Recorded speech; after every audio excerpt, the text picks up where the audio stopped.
Supporting English Development for Students Over the Summer, presented by Yael Niemann Schubert. I'll start with my personal experience. I arrived to the United States at the age of 5 without knowing any English. I was an English learner.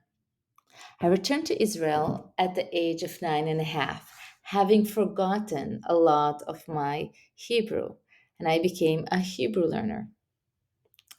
I came back to the United States in high school, but I didn't need ELE services because I retained my English. What helped me retain my English?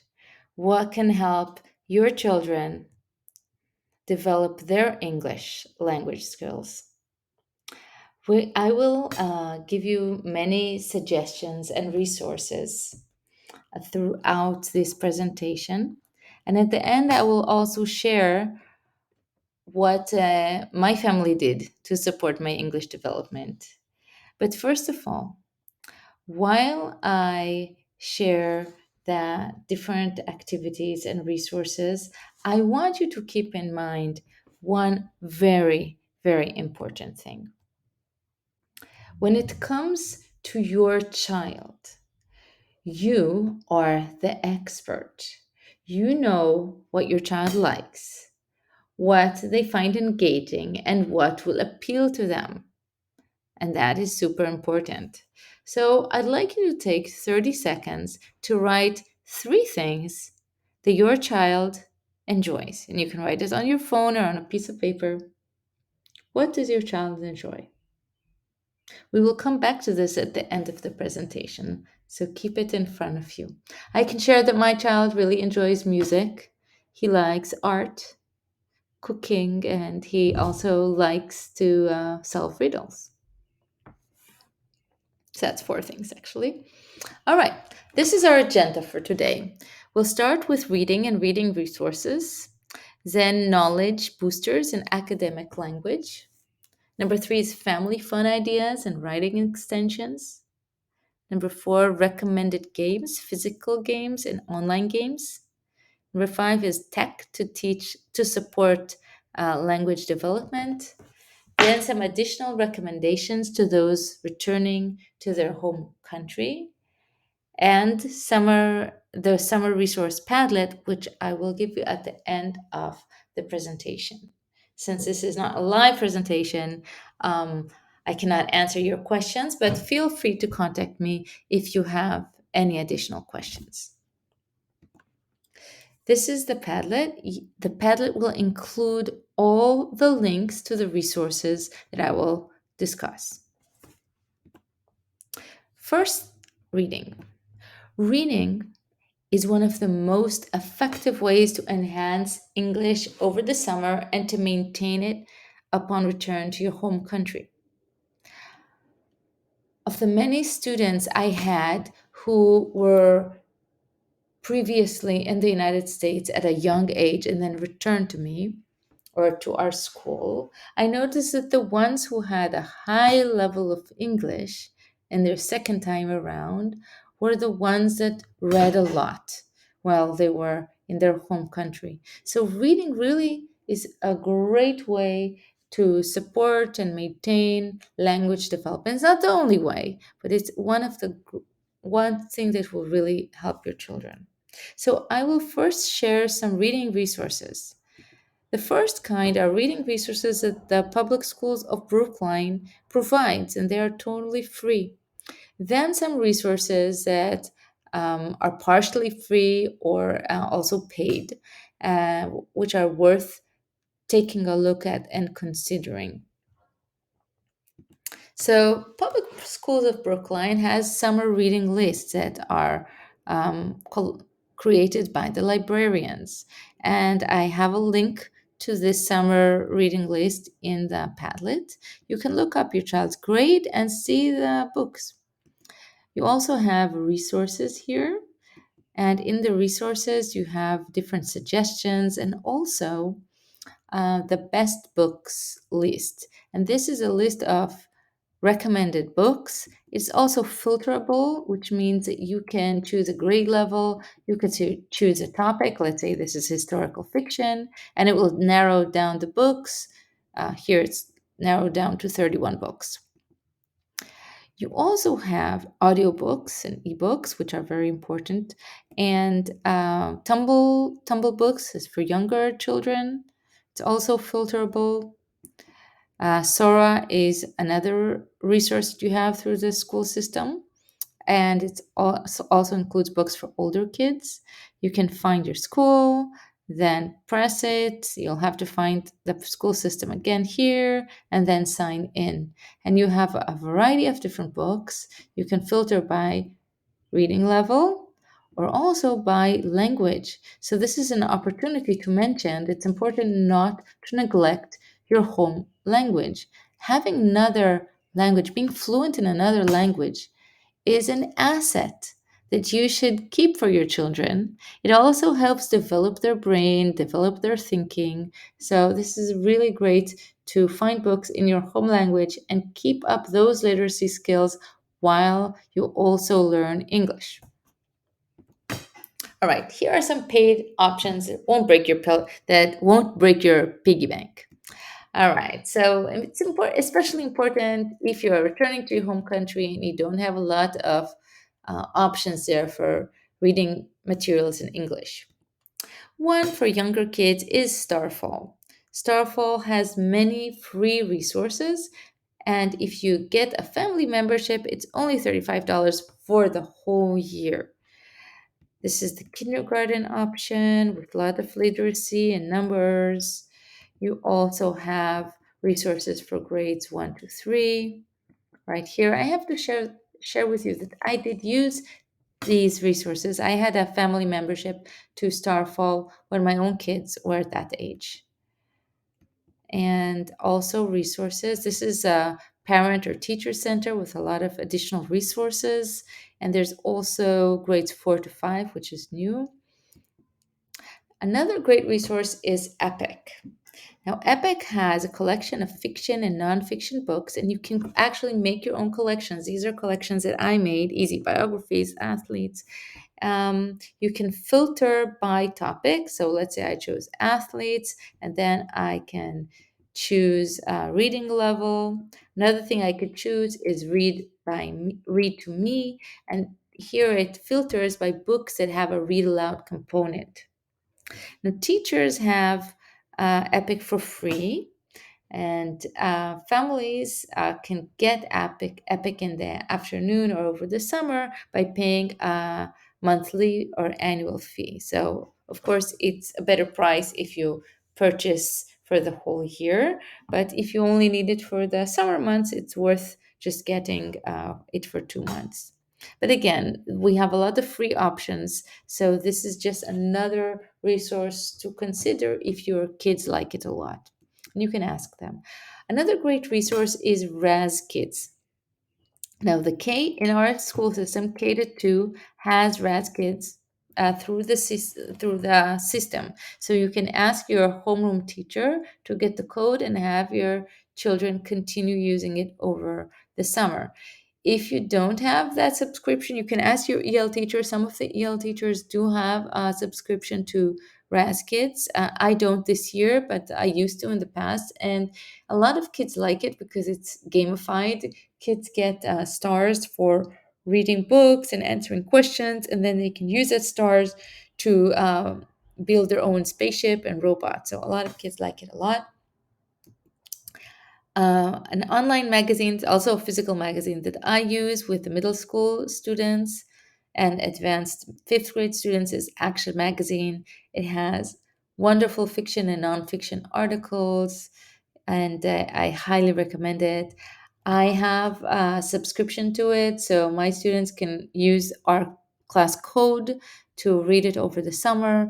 And I would definitely recommend ask your teacher if they have this subscription so your students can use it over the summer. My last recommendation for reading is the Kindle. Kindle is tablet It's an Amazon product for books, and you can download books. The books, some of them are free, and most of them cost something, but less than a physical book. And you can download them into the tablet and read. It's very easy to read. The um, Kindle white paper, I think it's called, is the type that doesn't have a browser. That's very important. Do not get Kindle Fire or any Kindle that allows your children to browse the internet, because that is counterproductive. The whole idea is this is a tablet which allows you to carry many books, but you know that when your child is holding that, they're only reading. So I first got the Kindle when I traveled abroad with my oldest son, who's an avid reader, and I could not carry the amount of books he needed for a month. So I got a Kindle. And since then, each one of my family members has their own device. We share one account, so any book that one of us gets is shareable to everyone in the family. And it's really, for us, it works very well. It's a great resource, especially if you're going to your home country and you know that you won't have a lot of options there for getting books in English. This is a great option for you. Now, a question that I get asked a lot is, what can I do if my child doesn't want to read? So, first of all, you have to try to understand why. And here are a list of possible reasons. Uh, Not the right reading level. The book might be too hard. Maybe the topic is not interesting. Uh, Maybe your child has some difficulty reading that should be checked out, because a lot of times when something is difficult, children say, "Oh, it's boring." And maybe there's a gap between the reading, your child's reading level and interest level. This happens a lot with newcomers, that they want to read Harry Potter in English, but the language is too difficult, the reading level is too difficult. So we can find ways to bridge that, but this is something to take into consideration. Now, one thing that can help, and this I took from Melissa Harris's presentation about reading, that is also in the Padlet, by the way, that was from 2 years ago, is a five-finger rule. So we start reading one page, and if there are about two or three words that your child does not know and cannot understand from the context, we can say this is just right. So it's not way too easy, but it's not too challenging. If there are four words, that's also okay to try. Five or more, that's too hard, and that could be frustrating. I often say that it's good to read a variety of different levels. So it's okay to read books that are considered too easy in order to develop fluency. So reading easy books is definitely a good option, but also reading the just right and a little bit more challenging, especially challenging books. It's good to read with an adult or with someone who or anyone that can support the English. While you're reading. So, a variety of different levels, in my opinion, is recommended. Another solution, if there's a gap between the reading level and the interest level, is using audiobooks and ebooks. The benefit of that is it develops listening comprehension, which is very important, and also develops vocabulary. So if your child can understand while listening, but has a hard time reading or decoding the words, then it's better to let them continue developing their language skills through listening, and at the same time work on the basics of reading through phonics, through reading instruction. But don't stop that development of the thinking, of listening, vocabulary development that the students can get from reading more challenge from listening, not reading, but listening to more challenging texts. And finding some incentives that works with students as well. So one incentive could be just a really interesting topic that the student is really motivated to read. So you can have a student that's not really excited about reading, but they're really excited about basketball. So they might be interested in reading books about famous basketball players. Another option is to have a family reading challenge and say that we're going to read so and so number of books together. And when we reach that number, we'll have a celebration, we'll get a prize. Another option is a reward chart. Now, this reward chart is actually one that I did for my own son, and he got smileys for doing extra Hebrew work because that's a language I'm trying to enhance, and extra math work.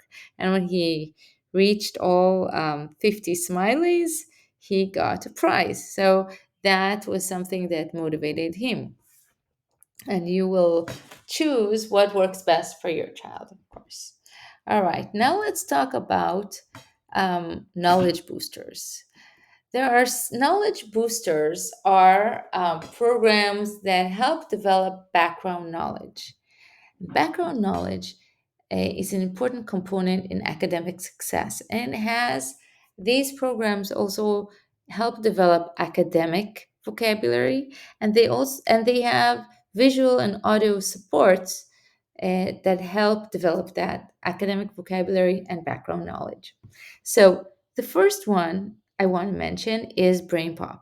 I really love BrainPop. I have a subscription of a teacher subscription to BrainPop, and BrainPop has animated videos about just about anything. You can see all of these topics.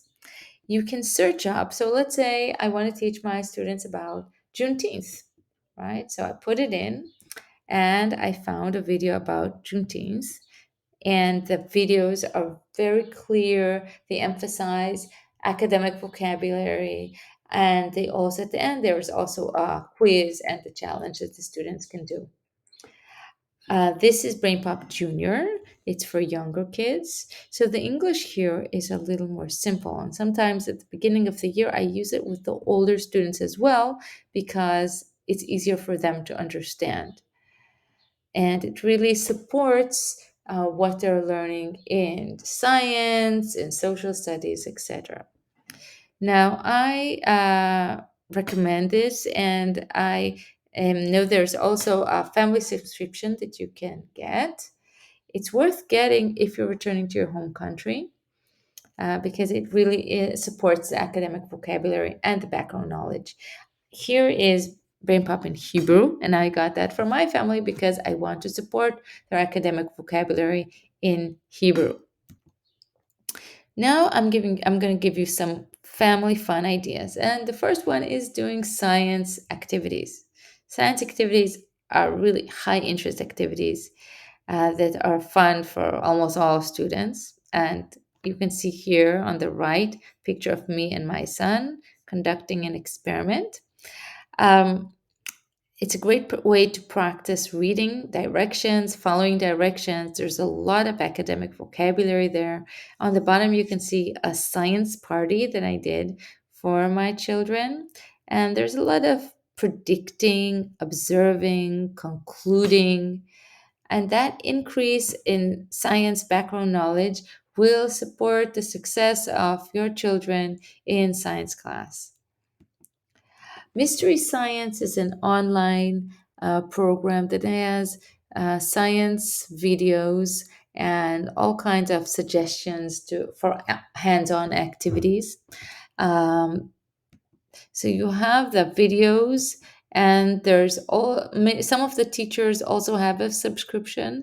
I don't, but I can still use the videos, and you can look up the videos too. The picture over here is a little booklet that I've shared with you in the Padlet, and I use this booklet to create a science birthday party. And I have done some of these experiments with my students as well, and they are absolutely fun and a great way to learn more science vocabulary. And it's in the Padlet. Another great activity is cooking or baking activities. This is another high interest activity. It's actually task based learning. So we have a task, cooking something, whether it's baking cookies or doing something else. It requires listening, it requires speaking, it requires reading a recipe and following directions. So a lot of great skills are practiced in this activity. Now, there possible writing extension is to create your own family cookbook. or our recipes Padlet. So I actually created a ELE cookbook a few years ago, and later on, we also created a cookbook Padlet. So this is my own family recipe Padlet. And I added, and you can see there are recipes in English and in Hebrew. And it's a great way for your students to practice their English and practice writing. So, for example, if you speak another language and you have great recipes in that language, you can ask your students to translate them so they can share them with their American friends. This is a Padlet. So if you're wondering what a Padlet is, this is one option. This is a Padlet. Padlet is just a great resource, and it's a no-brainer to sign up because you get 3 free Padlets when you sign up. And you can use it. You have many different formats and many different uses of the Padlet. I'll show you a few more throughout this presentation. Another activity is a travel journal or recommendation.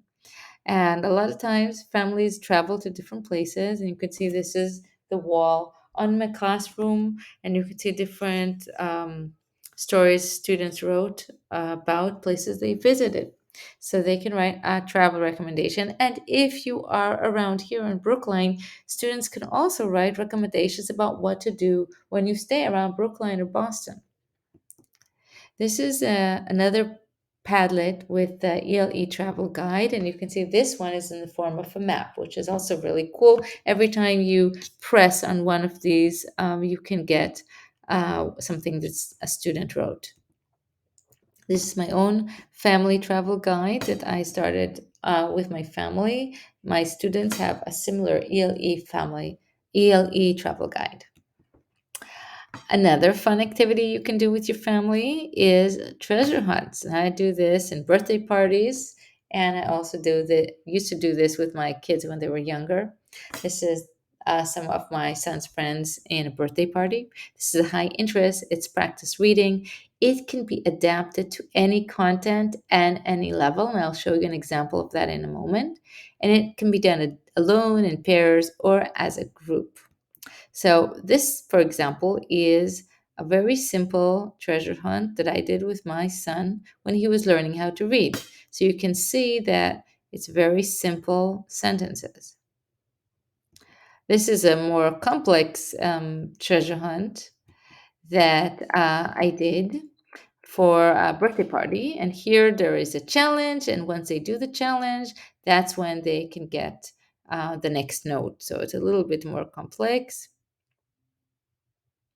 Both of these samples are in the Padlet as well.